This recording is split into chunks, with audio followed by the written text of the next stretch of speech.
Pemirsa, bagaimana standar operasional prosedur yang ditetapkan sekolah menghadapi pembelajaran tatap muka? Selengkapnya kami hadirkan dalam dialog Nusantara Petang berikut ini.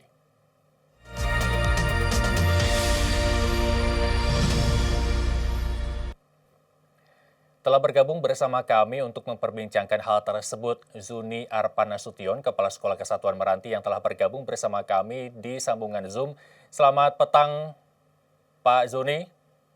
Selamat petang, Pak. Ya, terima kasih telah bergabung bersama kami di Nusantara TV. Pak Zuni, ketika kita tadi berbicara terkait dengan evaluasi penerapan pembelajaran tatap muka, kita mau tahu dulu nih Pak Zuni, bagaimana pelaksanaan PTM di SMP Kesatuan Meranti selama ini mungkin? Baik, terima kasih. Saya kepada Pak Moderator. Di sini kami saat ini sudah melakukan kegiatan pembelajaran tatap muka yang mana sampai saat ini sudah begitu baik, lancar kegiatan pembelajarannya. Adapun evaluasi pembelajaran tatap muka di sini akan saya sampaikan di sekolah saya yang saya bina, yaitu Sekolah Kesatuan Meranti. Baik, sebelumnya saya perkenalkan diri. Nama saya Juni Arpan Nasution, SPD MPD. Saya selaku kepala sekolah di Sekolah Kesatuan Meranti yang beralamatkan di Jalan Perintis Kemerdekaan, yaitu Jalan nomor 47 di Meranti. Baik, saya akan menjelaskan mengenai evaluasi pembelajaran di SMP Kesatuan Meranti ini. Dampak dari pandemi virus corona, baik atau disebut dengan COVID-19, sangat terasa berbagai aspek dalam kehidupan masyarakat, yang mana kita lihat pembelajaran ini terganggu kepada anak-anak di sekolah kita, terutama di sekolah kami pribadi. Pembelajaran tatap muka sempat terhandle atau tercancel karena adanya virus corona ini dari tahun 2019 hingga sampai saat ini. Dan juga sampai saat ini kami sudah melakukan kegiatan pembelajaran tatap muka yang mana kami menggunakan peraturan-peraturan yang diadakan oleh diperintahkan dari dinas, baik dari persiapan kebersihan lingkungan sekolah maupun sarana prasarana dari persiapan seperti sanitizer, kemudian pemeriksaan suhu, itu semua kami persiapkan. Kemudian dari ruangan juga kami bagi beberapa rombel. Di masing-masing rombel terdiri ada 2 gelombang yang terbagi dari 18 orang, dan rombel kedua seperti itu juga. Jadi dari sampai saat ini kegiatan pembelajaran tatap muka berjalan dengan lancar. Baik, Pak Zuni, bagaimana sarana dan prasarana penunjang pencegahan COVID-19 di sana? Sarana prasarana yang kami persiapkan sudah melakukan sesuai dengan perintah oleh pemerintah ataupun dinas di daerah Kabupaten Asahan, seperti mempersiapkan prokes, protokol kesehatan seperti penyemprotan di masing-masing kelas, kemudian sanitizer di setiap pintu, kemudian tempat pencucian tangan buat siswa-siswi kami yang belajar di Sekolah Kesatuan Meranti. Baik, bagaimana tanggapan para orang tua selama belajar daring hingga PTM transisi ini, Pak Zuni? Tanggapan dari orang tua, saya perhatikan sampai saat ini sangat antusias. Karena apa? Kami lihat anak-anak yang dari tahun 2019, mereka diliburkan. Tidak ada sekolah aktivitas belajar. Kemudian kami buat pembelajaran tatap muka, orang tua sangat setuju. Sangat bangga. Karena apa? Mereka takut anaknya melakukan hal-hal yang tidak diinginkan. Jadi mereka sangat setuju diadakan kegiatan pembelajaran tatap muka. Terima kasih. Baik, masih adakah penolakan dari para orang tua siswa yang mungkin ada kekhawatiran anaknya tertular COVID jika mengikuti PTM di sekolah? Kalau untuk untuk itu kami tidak ada kesalahan ataupun penolakan dari orang tua. Sampai saat ini kami terima dengan baik saran orang tua maupun masukan dari orang tua. Mereka sangat setuju diadakannya kegiatan pembelajaran tatap muka.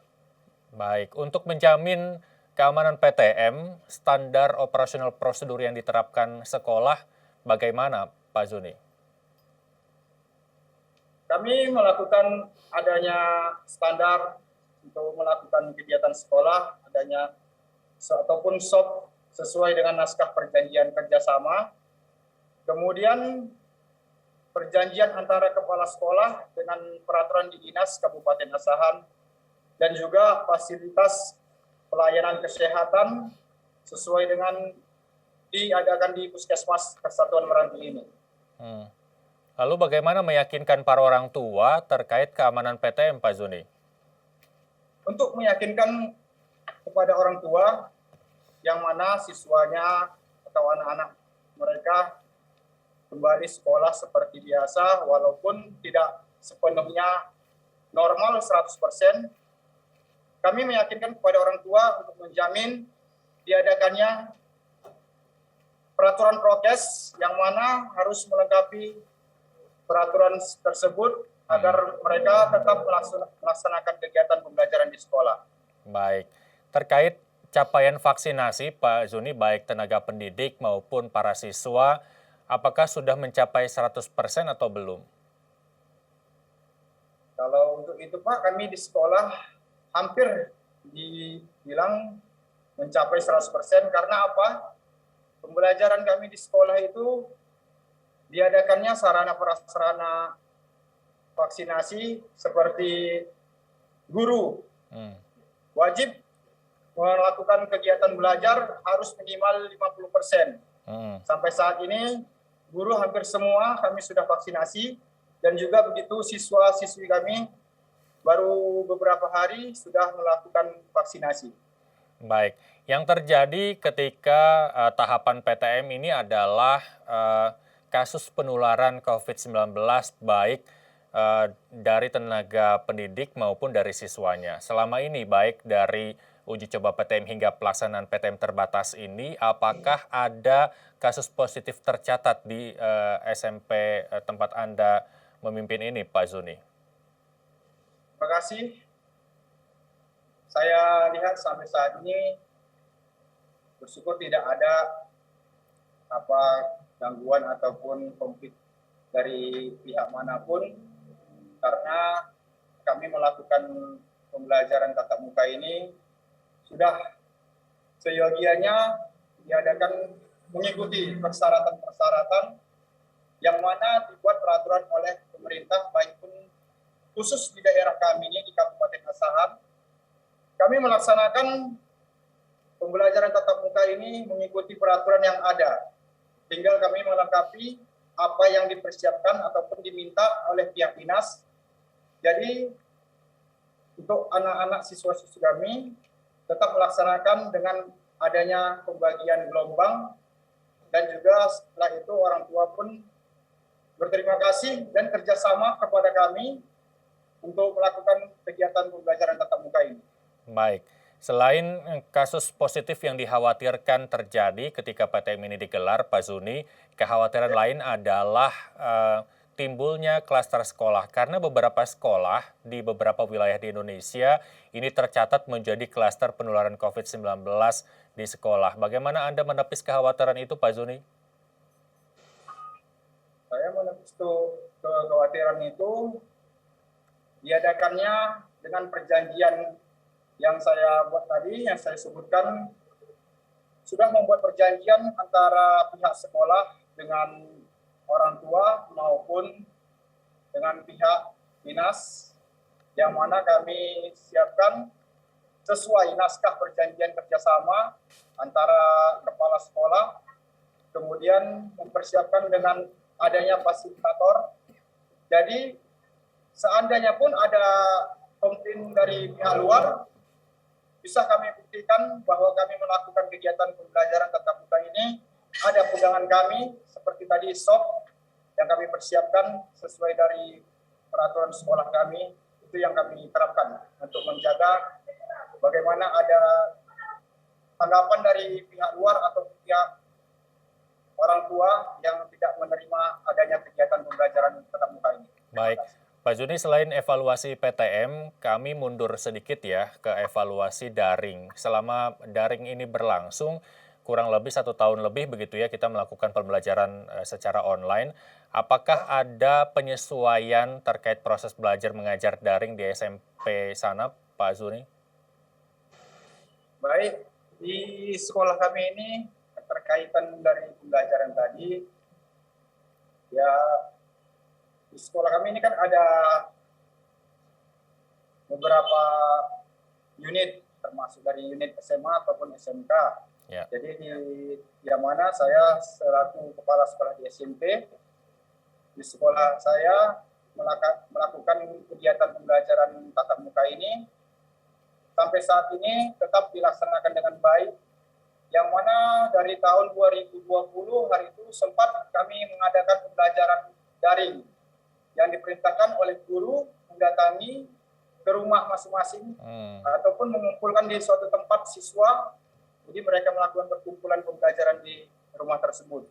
Guru menjelaskan ataupun belajar diadakan tidak di sekolah, hanya ditempatkan yang ditentukan oleh guru untuk melakukan pembelajaran di rumah yang ditentukannya. Terima kasih. Baik. Ada penyesuaian kurikulum kah, misalkan pada saat normal siswa mendapatkan materi ajar misalkan sebanyak berapa bab dan lain sebagainya. Kalau secara daring apakah ada peringkasan materi atau justru tidak berubah sama sekali, materinya sama pada saat daring maupun pada saat pembelajaran secara normal sebelum pandemi? Baik, terima kasih. Saat kami melakukan pembelajaran daring pada tahun 2020, di situ kami ada pengurangan waktu, dibatasi tidak sesuai dengan sebelumnya yang normal, sebelum ada COVID, itu pembelajaran dari perangkat pembelajaran itu normal. Semua materi komplit semua diajarkan. Sedangkan saat pembelajaran daring itu kami kurangi dari waktu pertemuan saat guru menjelaskan di rumah siswa tersebut, mereka kumpul, ditentukan titik kumpulnya di mana. Mereka tetap belajar dengan memenuhi persyaratan atau perintah dari guru. Ada beberapa orang kelompok yang dibagi. Jadi guru tetap melaksanakan sesuai yang ada di perangkat pembelajaran ataupun RPP. Jadi di situ guru menjelaskan hanya sebagian topik materi yang diajarkan tidak penuh sesuai yang sebelum ada COVID ini. Jadi khususnya diajarkan pembelajaran itu seadanya, selayaknya yang bisa diajarkan untuk pembelajaran daring. Itu Pak.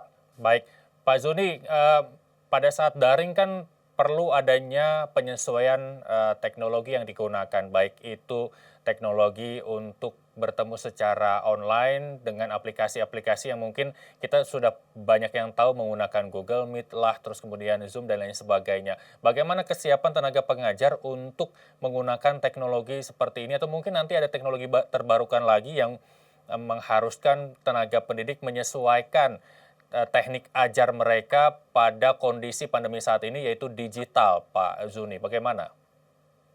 Terima kasih. Kemarin kami sempat melakukan pembelajaran digital melalui dari handphone, karena saya perhatikan selaku saya kepala sekolah, kami sempat membuat kegiatan Zoom meeting juga untuk pembelajaran, waktu pembelajaran daring tersebut. Saya perhatikan karena beda di daerah, tidak ada perjalanan yang baik. Kenapa saya bilang seperti itu? Karena saya lihat ada gangguan oleh pihak siswa yang mana pembelajaran tersebut tidak bisa mengikuti. Yang artinya siswa tidak bisa mengikuti karena tidak ada alat digital seperti handphone. Baik, intinya keterbatasan teknologi yang dimiliki oleh siswa begitu ya. Apakah ada upaya dari pihak sekolah untuk memberikan ataupun meminta keringanan dari Dinas Pendidikan untuk memberikan menyokong kebutuhan siswa dalam menempuh pelajaran secara daring ini, Pak Zuni? Sampai saat ini kami tidak ada mengenai permasalahan untuk penggunaan digital pembelajaran di sekolah, karena di sini di daerah kami ini, khusus di sekolah saya, tidak berjalannya pembelajaran digital melalui HP tersebut karena kekurangan fasilitas dari sekolah. Jadi kami hanya menggunakan selayak mungkin seperti tadi itu melakukan pembelajaran daring. Baik. Ya, baik, mungkin ini menjadi PR Dinas Pendidikan setempat juga untuk memperhatikan sekolah-sekolah yang memang belum terpenuhinya teknologi untuk menyokong ataupun mendukung pembelajaran secara online, Pak Zuni ya. Nah, kemudian ada kekhawatiran penurunan kemampuan lulusan tahun 2020 kemarin akibat pandemi ini. Bagaimana pihak sekolah meyakinkan bahwa lulusan SMP Anda pada saat pandemi ini tidak kalah dengan lulusan sebelum pandemi ini melanda Indonesia? Tapi jangan jawab dulu Pak Zuni karena kita harus break sejenak. Nusantara Petang akan kembali usai jeda.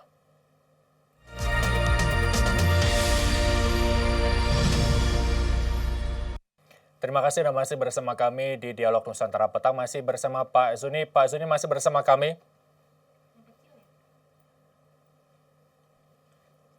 Ya, Pak Zuni, tadi di segmen sebelumnya saya mengatakan bahwa ada kekhawatiran penurunan kemampuan lulusan SMP yang Anda pimpin ini dengan kelulusan sebelum pandemi. Bagaimana Anda menepis ini? Baik, terima kasih. Untuk mengatasi penurunan dari setelah kelulusan saat pandemi ini, dari sekolah kami, yaitu dari SMP Kesatuan Meranti, setelah membandingkan kelulusan di tahun 2020 pas saat pandemi, itu kami lakukan sesuai dengan peraturan yang ada. Yang mana saat saya seperti itu saya bilang, mengikuti seperti contoh mengikuti kegiatan ujian, anak-anak itu tetap mengikuti ujian. Walaupun kita lihat di saat pandemi COVID-19 itu pembelajaran tidak dilakukan dengan normal. Yang diadakan baik dari sistem daring. Jadi untuk melakukan penurunan dari kelulusan tahun 2020, semua lulus dari 100%. Di sekolah tidak ada yang tidak diluluskan karena apa? Kita melihat situasi keadaan karena adanya pandemi ini. Terima kasih. Baik, ada dua nilai, nilai kemampuan akademik dan nilai sikap. Ini ada keraguan di masyarakat bagaimana pihak sekolah menilai sikap sementara pada awal pandemi hingga 1 tahun berlangsung. Siswa sama sekali tidak bertemu secara tatap muka dengan guru yang mengampu mata pelajaran. Bagaimana cara menilainya, Pak Zuni? Terima kasih. Untuk menilai bagaimana memberi nilai kepada murid, saya memberikan kesimpulan kepada guru-guru karena apa? Itu tidak dipaksakan pada saat pandemi. Pembelajaran kita lihat bersama-sama, tidak di sekolah saya aja, mungkin di semua sekolah, baik itu di seluruh dunia. Semua sekolah ditutup, sampai saat ini kota-kota besar masih ada yang ditutup sekolahnya. Dan itu kami lihat untuk guru menyampaikan kepada muridnya, keterbatasan mereka melihat untuk pemberian nilai, sesuai dengan adanya tugas.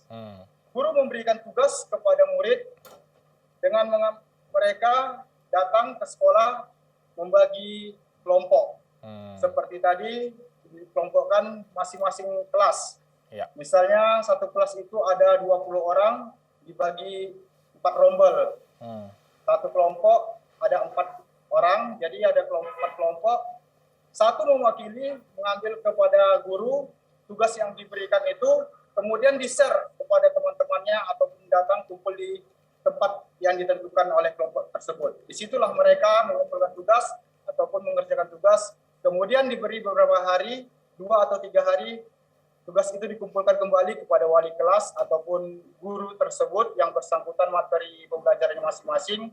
Jadi tidak ada yang bersangkutan untuk menilai siswa. Disitulah kita bisa melihat bagaimana siswa itu bisa mendapatkan nilai yang wajib yang diterima dia, yang layak diterima dia. Jadi guru di sini kita lihat harus betul-betul tekun memperhatikan anak didiknya dan memberi soal yang sesuai diajarkannya sesuai pandemi ini. Terima kasih. Baik, Pak Zuni, rasanya ada yang kurang ketika nilai rapot tanpa nilai kegiatan ekstrakurikuler. Seperti yang tadi di layar, ada beberapa ekstrakurikuler mungkin yang diterapkan di SMP Kesatuan Meranti. Ada paskibraka, ada paskibra, terus kemudian ada seni musik, drum band begitu kalau nggak salah ya.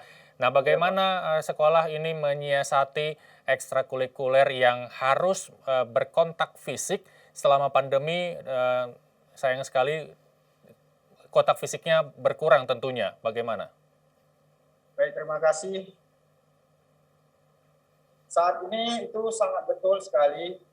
Kami mengalami penurunan semangat buat anak-anak kami yang mana biasanya kami di sekolah itu melakukan aktivitas kegiatan seperti eskul.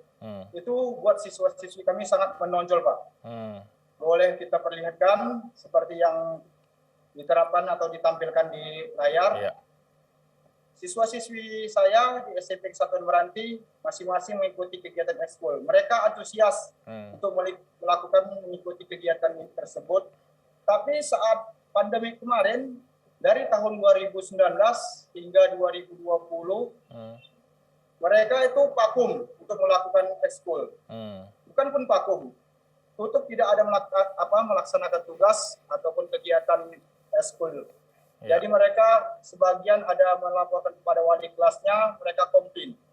Karena apa? Mereka selalu bilang, kapan sih Bu habis pandemi COVID ini? Nah, jadi mereka pun bingung, Pak. Kapan? Kalau dibilang-bilang COVID tidak ada akan habisnya ya, Pak ya. Jadi mereka terus terang aja tidak menerima karena ekskul tidak berjalan. Mereka semangat, seperti latihan di sekolah saya itu ada ekskul sepak bola seperti yang diterapkan ini, paskibraka, LKBB, drum band, marching band, kemudian kegiatan-kegiatan ekskul lainnya seperti pramuka ataupun kegiatan ekskul renang. Jujur di sekolah kami ekskul sebelum COVID itu berjalan dengan baik. Setelah ada COVID ini jadi vakum, Pak. Makanya setelah masuk pembelajaran tatap muka ini, disinilah saya sempatkan bekerja sama oleh guru pihak sekolah yang dekat dengan saya, bagaimana baiknya untuk melakukan kegiatan PTM ini. Baik, Pak Zuni, kita harapkan memang pembelajaran secara normal akan segera terwujud begitu ya dengan dipenuhinya standar minimal vaksinasi di Indonesia. Terakhir, Pak Zuni, apa yang ingin Anda sampaikan terkait rekomendasi perbaikan sistem pembelajaran tatap muka baik untuk sekolah Anda ataupun sekolah lain? Mungkin ini bisa menjadi referensi pemerintah pusat bagaimana kondisi sekolah di daerah. Silakan Pak Zuni. Terima kasih, Pak. Ini untuk pribadi dari saya selaku Kepala Sekolah SMP Kesatuan Meranti di Sumatera Utara, yaitu di Kabupaten Asahan. Saya pribadi melihat anak didik kita, terkhusus di sekolah saya sendiri yang saya bina, itu siswa-siswi kita yang begitu nonjol kegiatan pembelajaran mereka yang aktif setiap kegiatan, semuanya menurun drastis, Pak, saat pembelajaran ini. Karena apa? Saya perhatikan anak-anak saat pandemi ini tidak semangat lagi untuk belajar, hanya untuk kebanyakan bermain game. Disitulah saya lihat, jadi permintaan saya ataupun permohonan saya untuk pemerintah, mari sama-sama kita buat ataupun beri bagaimana untuk melakukan kegiatan pembelajaran ini. Apalagi sekolah-sekolah yang saat ini masih ada tutup, melakukan daring ataupun dalam jaringan, kemudian luring, luar jaringan. Jadi kami sangat betul-betul melakukan prokes. Baik. Karena kami berani mengambil kesimpulan untuk melakukan pembelajaran tatap muka ini, Pak. Baik, semoga keinginan Pak Zuni mungkin mewakili keinginan semua sekolah untuk kembali belajar secara normal, begitu ya Pak Zuni. Terima kasih telah bergabung bersama kami di Nusantara TV. Selamat kembali bertugas, selamat sehat dan sampai jumpa.